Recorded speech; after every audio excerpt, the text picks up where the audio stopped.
Hi, good evening. I'm Professor Shrikant Kapoor. I'm a faculty with 20 years teaching experience in marketing, economics, and behavioral sciences. I've been working in NCR and Chennai for the last many years, and it has been a great learning experience and teaching experience in online teaching. So let's begin our journey today and explore the uh, quantums of economics, where we talk about the demand, supply, and equilibrium, which is the foundation of microeconomics. So let's start fresh and take up the journey. So as you can see on the screen, we have demand, supply, and market equilibrium, which has been compiled by me using Tata McGraw-Hill resources. And I've also added few of my own points. So the chapter will contain markets, demand, supply, market equilibrium, changes in supply, demand, and equilibrium. So, to take it further, the terms associated with microeconomics include demand, buyer, seller, inferior goods, supply, and complementary goods and substitute goods, and so on. This information has been collected by students so to make the microeconomics concept easier to understand. Coming to the case, here we have two scenarios, and in this, we have a Bata shoe salesperson traveling to an island which is rich in pineapples. Here he finds no one wears any footwear. The people living in the island have no money. He believes that there is no market for Bata. Is he correct? We don't know. Let's explore. On the other scenario, we have the Bata economist visiting the same island and sees the same environment and conditions. He believes there is a huge market for Bata. Is he right? So, what, in your opinion, do you feel is correct and why?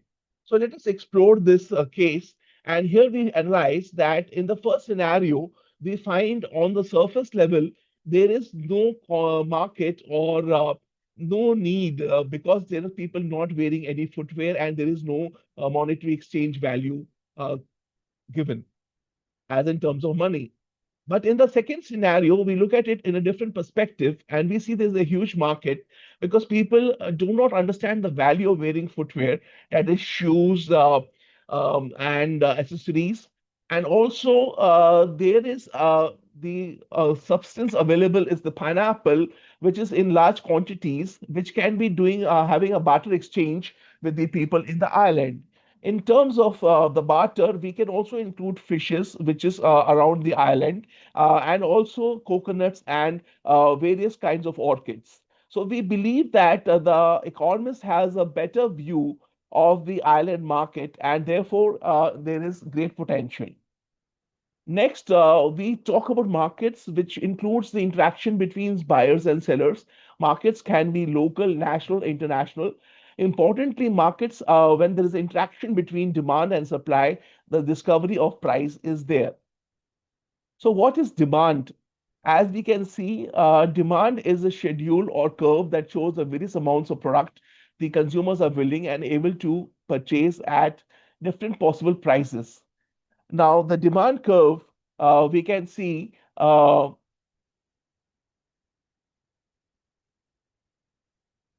is the negative slope, negative slope of the demand curve. And also we can call it downward sloping,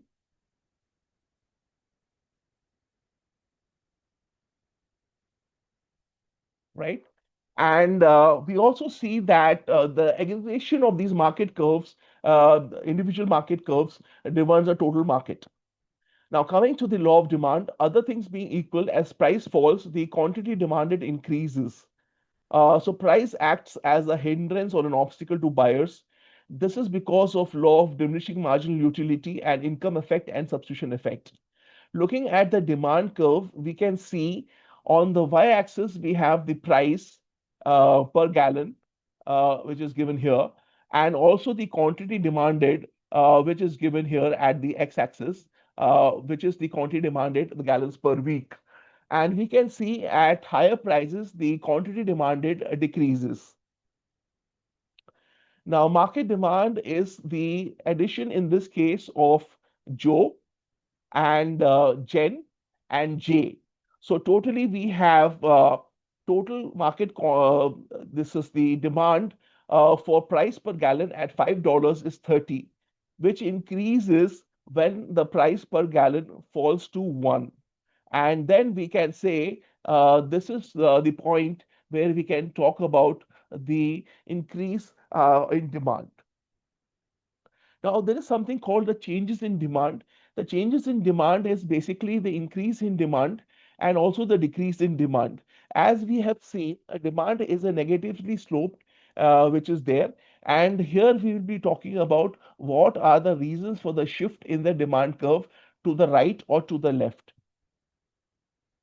So the determinants of demand is based on taste and preferences, the number of buyers, and the change in income of normal goods and inferior goods. Now, what are inferior goods? For example, a poor person is able to afford only rice, water, gruel for food.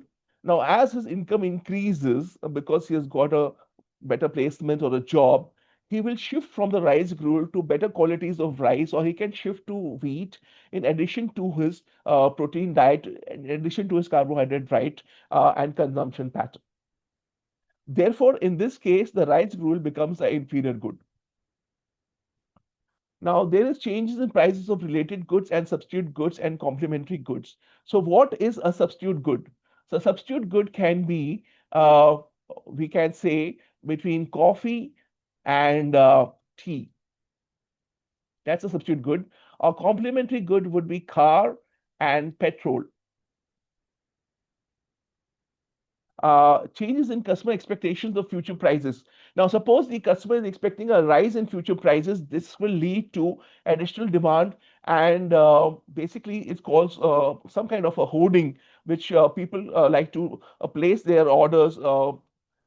Actually, consumption may be in future, but the purchase is at present day. This is happening right now for LPG in India, where the consumption may be limited to one gas cylinder per 2 months, but people are hoarding it because they fear the rise in prices because of the ongoing war between, we say, Iran and USA. So, what are the determinants of demand? The factors that shift the demand curve. We have the changes basically associated with the buyer taste, and we also have changes in number of buyers, changes in income, and changes in price of related goods, and changes in customers' expectation. So, because of these reasons, there will be a change in the shift of the demand curve. For example, in changes in the number of buyers, a decline in the birth rate basically reduces the demand for children toys. An additional 600 million on WhatsApp makes it more attractive communication network. The migration of Californians to Colorado increases the demand for housing in Denver. So these are the changes because of the number of buyers have increased or decreased. Now, coming to the important concept of supply, we have the concept of individual supply, and the aggregation of individual supply leads to a market supply. So, which is, let's look at this, the law of supply. In this case, we see the other things equal. The price rises, the quantity supply also rises, and as the price falls, the quantity supplied falls. The explanation to this is because price acts as an incentive or a motivating factor to producers, and at some time, cost will rise. Now, what is the direction, or how does the supply curve look? So we can look at it in this case. The supply curve would be something like this, and we'll put it as S. This has got a positive slope.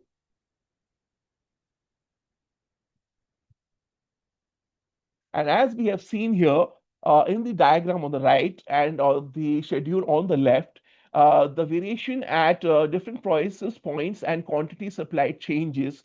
And at lower price levels, the quantity supplied becomes less, and at higher prices levels, the supplier becomes more. Again, the similar things for decrease in supply, increase in supply.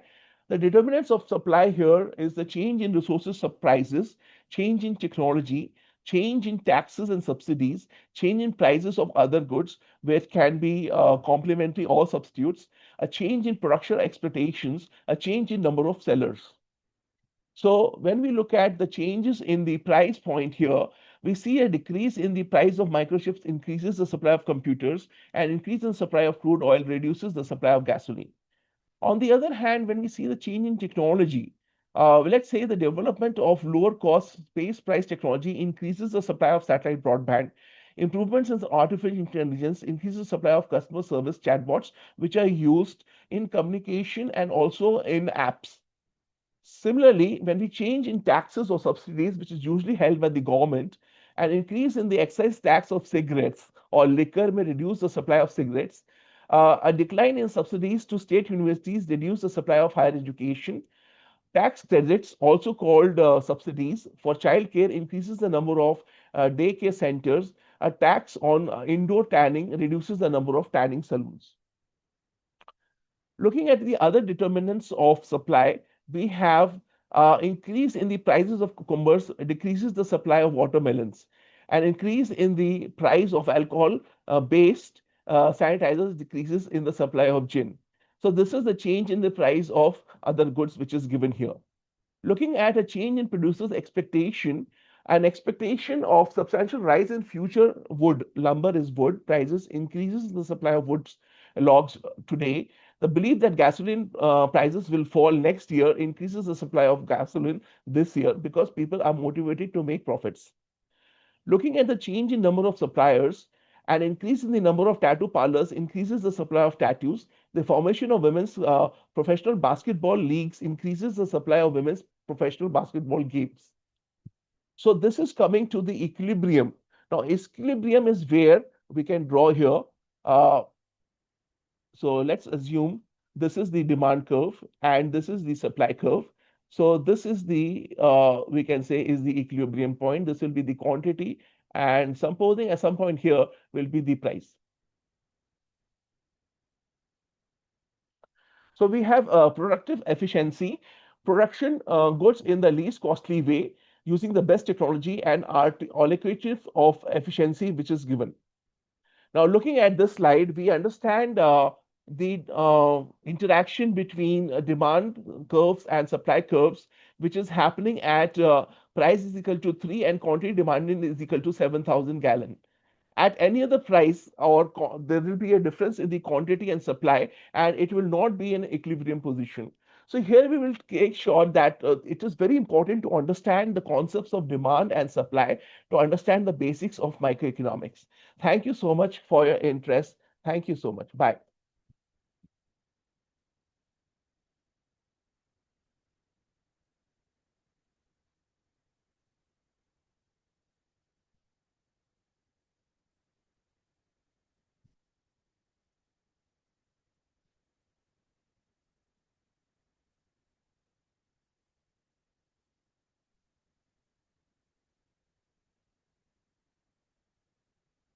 So let's close for this. Thank you.